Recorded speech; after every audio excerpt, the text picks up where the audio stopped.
John Lonski is with me now. Consumer prices up 2.7% in the last 12 months. Should the Fed lower interest rates? No. They should not lower interest rates, if only because spending remains strong, quite healthy, and also because the early part of this year, we're going to be getting a lot of fiscal stimulus. Yep. We'll be getting $200 billion worth of tax refunds and tax cuts. And, you know, that could lend some more strength to consumer spending and perhaps put some upward pressure on prices. I think it's premature to go ahead and cut rates, despite the fact that we're getting very little in terms of jobs growth. Let me speculate for a second. Supposing the president got his way and there was a quick drop in interest rates in the immediate future, what would that do to inflation?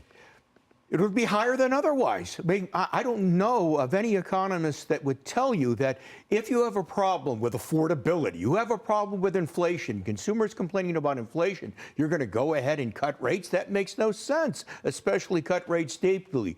You know, you have to proceed cautiously, I think, with rate cuts and in order to avoid resurgent price inflation. I want you to listen to what White House Press Secretary Carolyn Leavitt had to say about Trump's upcoming speech on the economy. Roll that tape, please.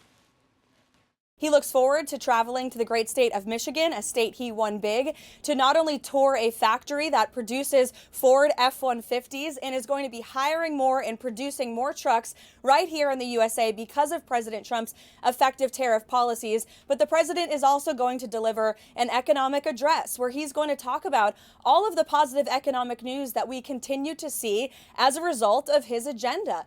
So with a little bit of patience, the American people are going to continue to see that the best is yet to come. Okay, John, the best is yet to come. All right, when does the best arrive?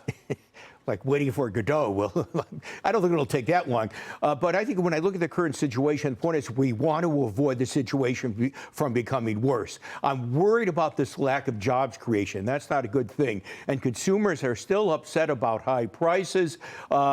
Will things get better in 2026? Perhaps, but not by much. I wouldn't get my hopes up because, unfortunately, we're not going to get rid of the inflation problem. We're not going to get mortgage yields down unless we have a disinflationary slowdown by spending, and that may not be a pleasant experience. The president wants to cap interest rates on credit cards at 10%. Senator Elizabeth Warren is actually in agreement with that. All right, you tell me, if he got his way, 10% cap on rates on credit cards, what happens to the rest of us?